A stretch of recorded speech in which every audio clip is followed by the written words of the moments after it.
Get out. Your old lady smell is ruining my new house," Michaela shouted as she threw disinfectant on me during her housewarming party.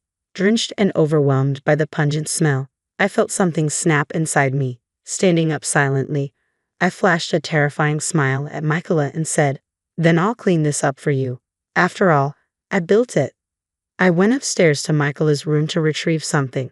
My name is Harmony, a 72-year-old retired confectioner. More precisely, I was a patissier who ran a cake shop until a leg injury forced me into retirement. Now, I help my son and his wife, who have taken over the business, and live a modest life. "Harmony, you must be happy your son took over," people would say at the tea parties I occasionally attended. I brought cakes made by my son and his wife, earning praise from neighbors. Today, at the tea party, I was engrossed in conversations when a neighbor mentioned my son. I stared at my tea, lost in thought. "A shop with many memories, isn't it?" someone remarked, prompting me to reminisce.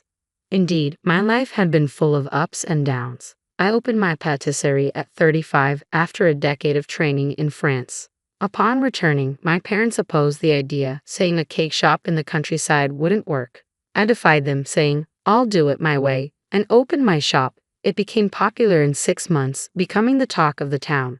My French-trained skills were praised, attracting customers quickly. My once opposed parents came to respect and fully support me. "Time to think of the next new creation," my husband Daniel said, supporting our cake shop while preparing for the next day. "Summer is tough for sales. Maybe a cold dessert would be a hit." That's what we were discussing when we heard the bell at the shop door. I hurried to the counter. "Welcome," I called out, only to see Michaela, my sister-in-law, who appeared 2 years older than me. She was always flamboyant, having moved from the city. She dressed to stand out, enjoying the attention. Today she wore an actress hat and sunglasses, not fitting for the countryside. Honestly, I disliked her. Her hurtful remarks and belittling of our cake shop were intolerable. Being a doctor at a university hospital, she flaunted her income and education, but only when my brother Kendrick wasn't around. I was deeply annoyed by her cowardice. "Boring as ever. The decor's outdated and it's dusty. Do you even clean?" Michaela said, worried her fancy clothes would get dirty. I couldn't hide my annoyance and responded curtly, "Did you come just to say that?" "I just stopped by on my way to my new house. Why else would I visit such a place?" she replied, looking around carelessly and picking up a cookie, placing it roughly at the register. "I can't see the shop lasting, but I'll contribute to the sale since you're Kendrick's sister." She bought a mere $7 cookie with that attitude. Who could warmly welcome such a sister-in-law? If she were Kendrick's wife, I'd have her out of here immediately. As I wrapped the product, grappling with these complaints in my heart, Michaela continued her tirade. "Poor Kendrick, having such a failure for a sister. He said he gave up on his own shop because of you." Her words struck my heart painfully. Kendrick had generously helped finance my shop's construction when I returned and found no support. Only Kendrick stood by me. Later, I discovered the money he used was his own saved-up capital for starting a business. If you hadn't interfered, Kendrick might have had his own shop by now. Really pishable. "Then why don't you help him financially?" Daniel appeared behind me and retorted sharply at Michaela, glaring at her. "It's between Harmony and Kendrick, not for outsiders like us. Only Kendrick has the right to complain about Harmony. Do you even have the right to blame her?" Daniel, undaunted by Michaela, confronted her. Michaela, seemingly annoyed by Daniel's audacity, furrowed her brows and removed her sunglasses with a puzzled look. "Of course I have the right. That money was mine. You have no business interfering in this. The funds for Harmony's shop were from before Kendrick married you, right? If Kendrick has no complaints, why should you persistently blame Harmony? Harmony is my wife. Which husband would remain silent while his wife is being maligned?" Daniel shielded me from showing my tears to Michaela. I felt reassured by his presence and grateful to be his wife. Michaela, not amused by Daniel's words, roughly grabbed the wrapped cookies from the counter and left without another word. After she left, we put up the closed sign, and Daniel embraced me. "You endured well, Harmony," he said softly. "I can't do this anymore. I don't have the confidence to get along with someone like her.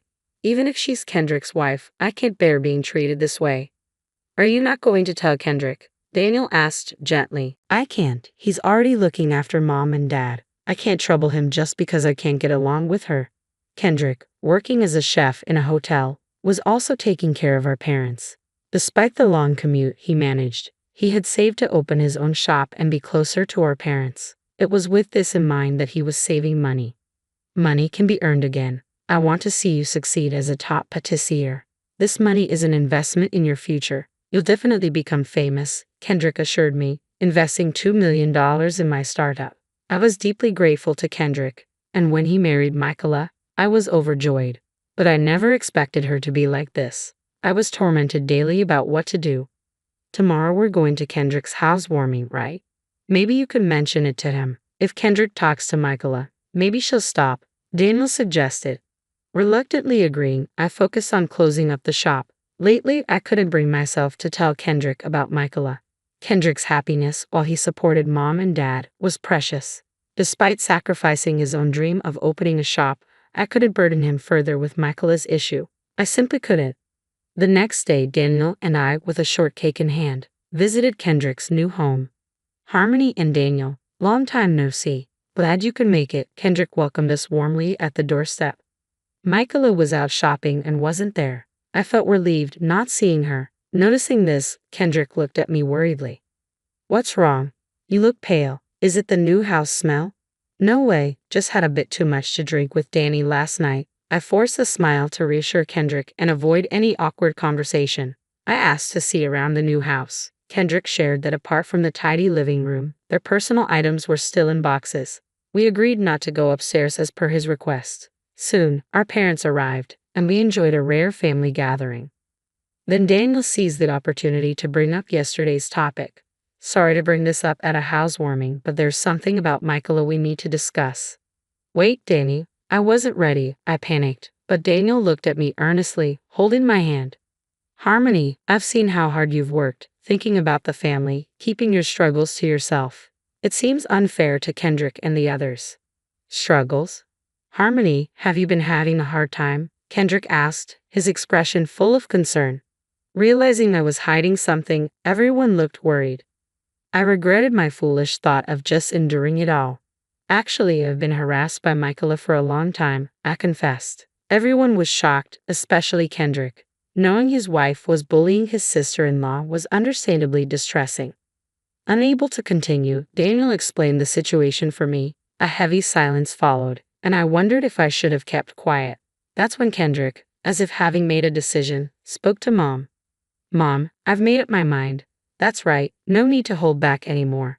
Daniel and I exchanged confused looks at the unexpected response. Just as we were about to ask more, we heard the front door open. I'm back. It's so hot outside. Is Kendrick not here? Michaela returned home at the worst possible time.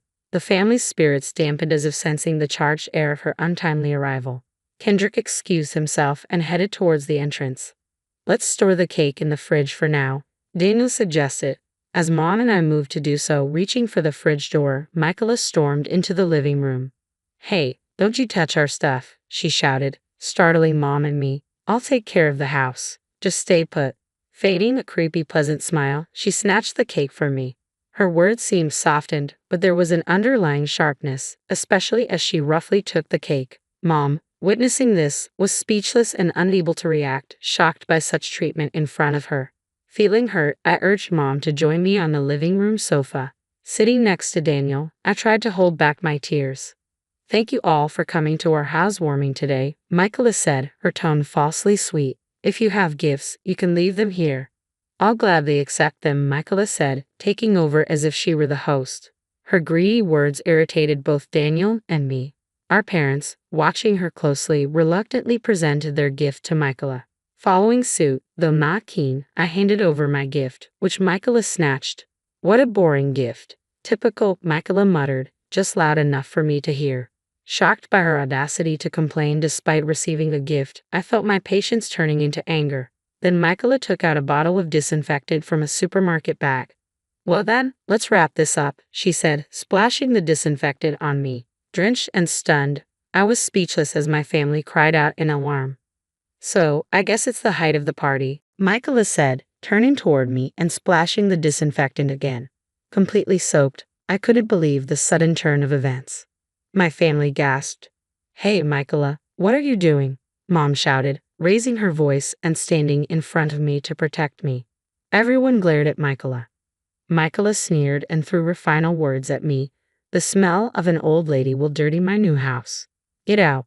At that moment, something inside me snapped. Silently, I stood up with a frighteningly pleasant smile and said, "So you hate filth that much? Well, let me clean it up for you. After all, I built this place." Seeing me smile, Michaela seemed terrified and stepped back.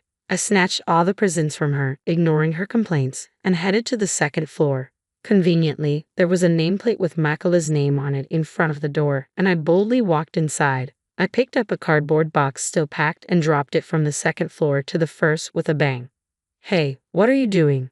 Michaela tried to stop me as the boxes tumbled down one after another. With so many boxes rolling down, she couldn't come up and could only desperately scream in vain. As I dropped the last box, she yelled, "Do you realize what you're doing?"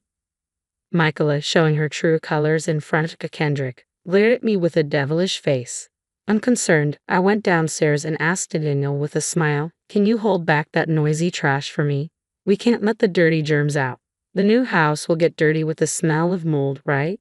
Daniel must have been scared too. The words from my ever-smiling face were no longer treating Michaela as a human. I threw all her belongings outside with apparent delight. People might think I've lost my mind, and it can't be helped that they think so. "Stop it, Kendrick. What are you just staring at?